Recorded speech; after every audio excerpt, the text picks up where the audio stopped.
বেশ অনেক দিন ধরেই এই খাবারটা রান্না করব ভাবছিলাম, কিন্তু আলসেমি করে আর করা হয়ে উঠছিল না। তো ফাইনালি আজকে করেই নিলাম। সো হ্যালো এভরিওয়ান, আসসালামু আলাইকুম। আমি Eva and welcome to Eva's lifestyle.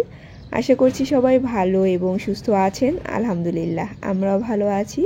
তো বরাবরের মতো আরও একটি নতুন ব্লগ আপনাদের সাথে শেয়ার করতে যাচ্ছি। আশা করছি আমার আজকের ব্লগটিও আপনাদের কাছে ভালো লাগবে। আমি কিন্তু আজকে সকাল 8টা বাজেই এই খাবারটা রান্না করেছি।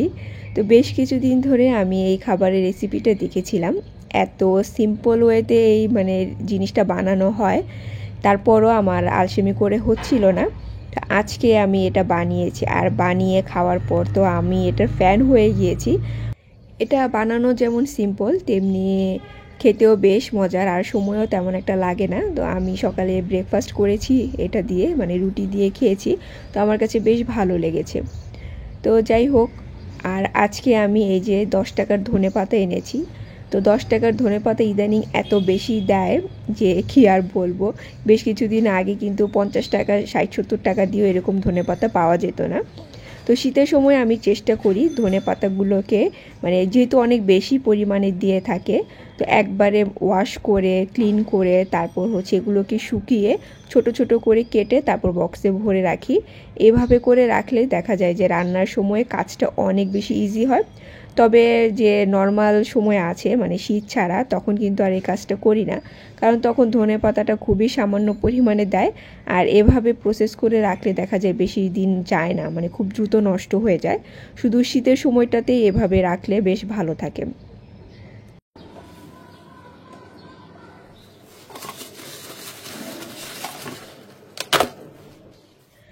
আচ্ছা, রাইসাস হ্যাপিনেস আইডি থেকে আপু, আপনি যে কমেন্টটা করেছেন সেই কমেন্টের জন্য আমি মাইন্ড করব কেন, বরং আমার ভালো লেগেছে। আজকালকার সময়ে তো একজন আরেকজনের কথা কেউ মনেই রাখে না, সেই ক্ষেত্রে তাকে নিয়ে ভাবা তো দূরেই থাক। আপনি যে আমার রান্না নিয়ে যে কথাটা বলেছেন, আমি জানি আপু আমার এই ধরনের রান্না তেমন একটা সবাই ট্রাই করে না, এটা আমি একদম ভালো মতোই জানি। তারপরও আমি আপনাদের সাথে শেয়ার করি, কারণ আমি যখনই যেটা রান্না করি না কেন দেখা যায় যে কেউ না কেউ কমেন্ট করে বলছেন যে রেসিপিটা ফুল দেখাতে কিংবা মুখে মুখে বলে দিতে। তো আমি এই কারণে রেসিপিগুলো শেয়ার করি, তারপর নয়তো মুখে মুখে বলে দেই। আর একটা ব্লগ মানুষ কেন দেখবে, তার কিন্তু বেশ কয়েকটা রিজন থাকে। যেমন কারো হয়তো বা এমনিতেই ভালো লাগে, সময় কাটানোর জন্য দেখে, কেউ হয়তো বা কিছু শেখার জন্য দেখে, আবার কেউ হয়তো বা যে সুন্দর সুন্দর অনেকে আছে না ব্লগে কথা বলেন, কাজ দেখান, এগুলো দেখার জন্য এক একজনের লাইফস্টাইল ব্লগ দেখে। তো আমি আমার ব্লগে সব কিছু একটু একটু রাখার চেষ্টা করি, যেন যে কোনো একটা শ্রেণীর মানুষ না দেখে সব শ্রেণীর মানুষই আমার ব্লগটা দেখে। আর রান্না আমার প্যাশন। আমি সবসময় বলি রান্না করতে আমার ভীষণ ভালো লাগে। তো আমি রান্নাটা মোস্ট অফ শেয়ার করি আমি আমার নিজের জন্যই, যেন ইন ফিউচার মেমোরি হিসেবে আমি এগুলো দেখতে পারি। তো সেই হিসেবে আপনাদেরও যদি কারো কোনো কাজে লাগে তো সেটা আর কি লেগে যায়। তো যাই হোক, এই যে আমাকে নিয়ে এত ভেবেছেন আপনারা, সত্যি এটা ভাবতে আমার ভীষণ ভালো লাগছে।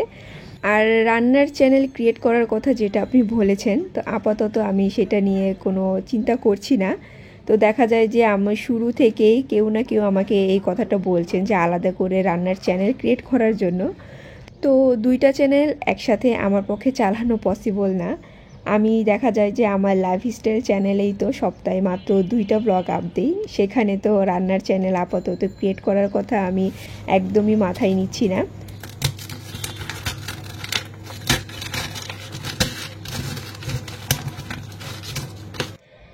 আমি এখানে এবার কিছু জলপাই ফ্রোজেন করছি।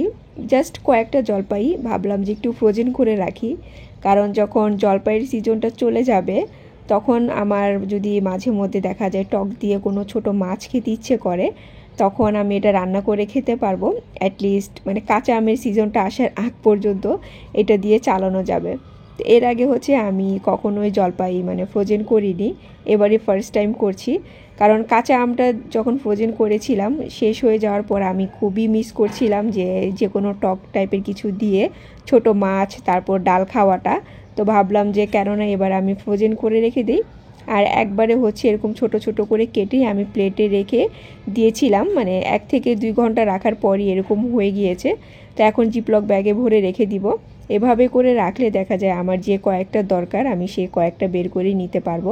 আর কাটার সাথে সাথে যদি এরকম করে বক্সে ভরে রেখে দিই তখন কিন্তু আর সেটা ভালো মতো মানে একটার সাথে একটা লেগে যাবে আর কি।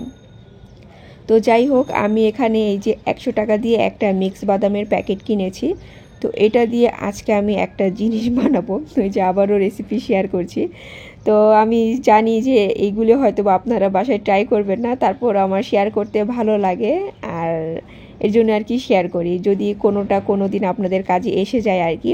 তো 100 টাকার প্যাকেটের মধ্যে যে বাদামগুলো ছিল সেগুলোর মধ্যে থেকে আমি হচ্ছে যে চীনা বাদামগুলো আর কাঠবাদামগুলো মানে আলাদা করে সেটাকে হচ্ছে চুলার মধ্যে আমি হালকা একটু ভেজে নিয়েছি। তবে যে সাদা সাদা বড় বড় বাদাম আছে চেষ্টা করবেন এই বাদামগুলোকে মানে বাদ দেওয়ার জন্য, কারণ এই বাদামের টেস্টগুলো একদমই ভালো না, ভাজার পরও দেখা যায় ওইগুলোর টেস্ট একদমই চেঞ্জ হয় না। তারপর আলাদা করে কিছু যে ড্রাই ফ্রুটস, তারপর হচ্ছে কালো কিশমিশ, তারপর নর্মাল কিশমিশ ছিল সেগুলো আমি কেটে এখানে দিয়ে দিয়েছি। তারপরে দিয়ে দিলাম হচ্ছে সাদা তিল বা সেজিমি সিডস। এখন দিয়ে দিচ্ছি হচ্ছে ওটস। এগুলো হচ্ছে আপনাদের পছন্দ অনুযায়ী আপনারা দিবেন, কিংবা বাদামের কোয়ান্টিটি কী পরিমাণ সেটার উপর ডিপেন্ড করে। আর এখন আমি এখানে সবশেষে 1 চামচ মানে মধু দিয়ে দিচ্ছি। আমি আজকে এখানে কোনো সুগার ইউজ করব না, মধু দিয়ে করব। আপনারা যদি আরেকটু বেশি মিষ্টি খেতে চান তাহলে এখানে বেশি করে মধুটা অ্যাড করবেন। তারপর এখন দিয়ে দিলাম ডিম আর সামান্য পরিমাণ লবণ। তারপর এখন সব কিছু আমি ভালো মতো মিক্স করে নিব। কেউ যদি চান তাহলে ওটসের পরিবর্তে এখানে ময়দাও ইউজ করতে পারেন, তবে এখন যতটাই হেলদি একটা কুকিজ হচ্ছে সেটা কিন্তু তখন আর হবে না ময়দা মিক্স করার পরে। আচ্ছা, আমি তো এখানে কুকিজ বানাচ্ছি, সেটা আমি আপনাদেরকে বলতেই ভুলে গিয়েছি যে রেসিপি বলা শুরু করেছি কিন্তু কি বানাচ্ছি সেটাই বললাম না। তো আজকে হচ্ছে আমি একটা হেলদি কুকিজ বানাচ্ছি। এটা আমি যে মানে যখন দেখেছি ফার্স্ট টাইম তার কয়েকদিনের মধ্যেই হচ্ছে আমি এই রেসিপিটা বানিয়েছি, কারণ এটা দেখতে এত কালারফুল এত ইয়ামি লাগছিল, তো মনে হচ্ছিল যে আমি কখন এই জিনিসটা বানাবো। আর বানানোর মানে রেসিপিটা দেখলাম খুবই ইজি, কোনো কিছুই তেমন স্পেশাল লাগে না, কিন্তু দেখতে অনেক সুন্দর আর হেলদি। তো আমি হচ্ছে একটা বাটার পেপারের মধ্যে এখানে সামান্য ঘি ব্রাশ করে নিয়েছি যেন ঘিয়ের খুব সুন্দর একটা স্মেল আসে। তারপর একটা কুকি কাটার নিয়েছি, সেটার মধ্যে মিক্সচারটা এভাবে সব কিছু মানে চেপে চেপে দিচ্ছি। এভাবে করে ভালো মতো চেপে দিতে হবে, নয়তো কিন্তু পরে দেখা যাবে যে কুকি কাটারটা উঠানোর পরে মিক্সচারটা ছড়িয়ে গিয়েছে কিংবা বেক হওয়ার সময় ভেঙেও যেতে পারে। তো মেক শিওর ভালো মতো চেপে চেপে এটাকে বসাতে হবে। আর এই যে দেখেন কি সুন্দর করে উঠে গিয়েছে। এখন এরকম করে আমি সবগুলো একসাথে বানিয়ে নিব। আচ্ছা, আমি কিন্তু এখানে চীনাবাদাম এক্সট্রা করে অ্যাড করেছি, কারণ 100 টাকার প্যাকেটে তো আর এতগুলো বাদাম থাকবে না। তো আপনারা আপনাদের পছন্দ অনুযায়ী কিন্তু এক্সট্রা করে বাদাম কিনেও এখানে ইউজ করতে পারেন। আর এই যে আমার সবগুলো কুকিজ কিন্তু রেডি হয়ে গিয়েছে, এখন আমি ওভেনে দিয়ে দিচ্ছি। আর ওভেনে আমি কখনো কুকিজ বেক করিনি, তো আমি একটু মানে টেনশনে পড়ে গিয়েছিলাম যে এখন কোন অপশনটা আমি দিব। যদিও এখানে ম্যানুয়ালের মধ্যে কিন্তু কিভাবে কতটুকু কি দিয়ে করতে হয় এটা আছে, তো সেই ম্যানুয়ালটা আমার আর বের করতে ইচ্ছে করছিল না। আর ওই যে ফাঁকিবাজি, সবসময় পিজার অপশনে আমি সব কিছু বেক করি। তো পিজার অপশনের মধ্যে আমি দিয়ে 7.5 মিনিটের মতো লেগেছে আমার। তো ওই টাইমটাই মেনটেন করে আমি বেক করে নিয়েছি। আর এই যে আমার কুকিজগুলো রেডি হয়ে গিয়েছে।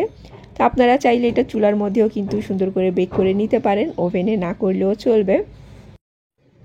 আমি ভেবেছিলাম এই জিনিস মোস্ট অফ আমি খাবো, কারণ আমার তেমন কোনো মানে এনার্জেটিক কিছু খাওয়া হয় না, দেখা যায় যে আমি খুবই টায়ার্ড হয়ে পড়ি একটুতেই। কিন্তু মজার ব্যাপার হচ্ছে মোস্ট অফ সব কিছু খেয়ে শেষ করেছে হচ্ছে লিয়ানা, তার নাকি খুবই ভালো লেগেছে। তো এই যে দেখেন এটা দেখতে কতটা সুন্দর লাগছে, যদিও ভিডিওতে অত বেশি বোঝা যাচ্ছে না, কিন্তু মানে বাস্তবে এটা দেখতে সামনাসামনি এত বেশি সুন্দর আর ইয়ামি ছিল যে কি আর বলবো। জাস্ট ট্রাই করার জন্য 5টাই বানিয়েছিলাম। তো এর মধ্যে থেকে একটুখানি ভেঙে আমি শুধু টেস্ট করেছি এটার টেস্ট কেমন হয়েছে দেখার জন্য, আর বাকিগুলো আমি ভাগে পাইনি। তো যারা সিম্পলের মধ্যে এনার্জেটিক কিছু খেতে চান কিংবা হেলদি কিছু খেতে চান তারা কিন্তু বাসায় এটা অবশ্যই ট্রাই করে দেখবেন। আর যাদের বাদাম খুবই পছন্দ তাদের কাছে তো এটা বেস্ট মনে হবে। তো যাই হোক, এরপর যখন বানাবো তখন আমিও বেশি করে খাবো।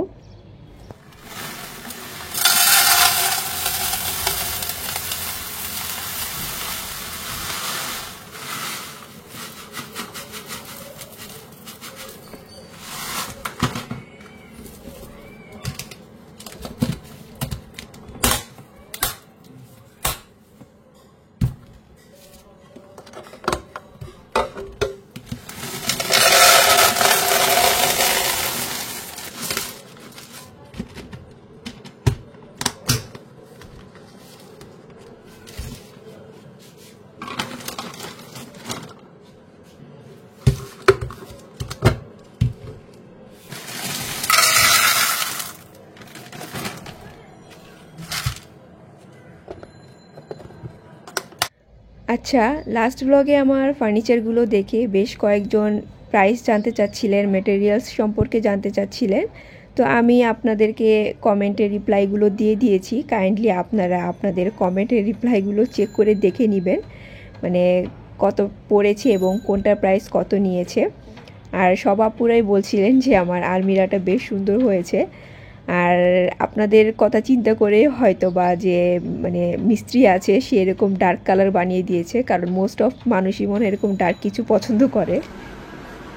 এই যে আরেকজনের অবস্থা দেখেন, পুরাই বিড়ালের বাচ্চা। তুমি এখানে কোথায় বসে কি করছো লিয়ানা? হ্যাঁ, তোমাকে দেখাই যাচ্ছে না, তুমি এই কাপড়ের মাঝখানে গিয়ে ঢুকে বসে আছো, তার মধ্যে শীত পড়েনি, তুমি এগুলি কি পরে আছো? হ্যাঁ, দেখো কেমন দেখা যাচ্ছে, পাগল। ঠিক মতো পড়ো মা, কালকে থেকে এক্সাম শুরু। এই হচ্ছে লিয়ানার অবস্থা। ভিতর থেকে মানে যেটাই বের করি না কেন, সেটা টয়েস হোক, কাপড় হোক, আর যাই হোক না কেন, সেগুলো নিয়ে সে এরকম ঘাটাঘাটি করবে, তারপর উল্টাপাল্টা জামা কাপড় পরে এরকম বসে থাকবে। মানে এগুলো না করলে হয়তো বা তার কাছে ভালোই লাগে না। তো আমি যখন কাপড়গুলো সব গুছিয়ে ফেলেছিলাম, মানে ফেলছি আর কি, তখন লিয়ানা বলছে যে মামুনি আমি এখন আর কিসের ভিতর ঢুকে পড়াশোনা করব। তো যাই হোক, আজকে সন্ধ্যায় হচ্ছে আমি ডিম চিতই আনিয়েছি। আমাদের এলাকার এই ডিম চিতইটা খেতে এত বেশি মজা লাগে, মানে মশলা দেওয়া থাকে তো এর জন্য খেতে অনেক বেশি ভালো লাগে। সেই সাথে লিয়ানার জন্য হচ্ছে একটা নর্মাল চিতই আনিয়েছি, কারণ লিয়ানা হচ্ছে ডিম চিতইটা খেতে তত একটা বেশি পছন্দ করে না।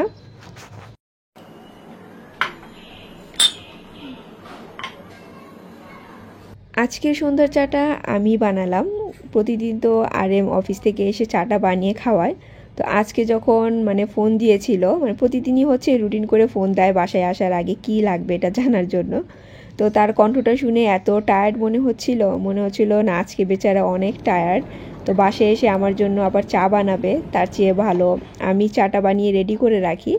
তো এই হচ্ছে আজকে আমাদের সন্ধ্যার মানে নাস্তা, ডিম চিতই আর চা। তো আজকের নাস্তাটা করতে করতে আপনাদের কাছ থেকে বিদায় নিয়ে নিব। So take care and always love yourself. আল্লাহ হাফেজ।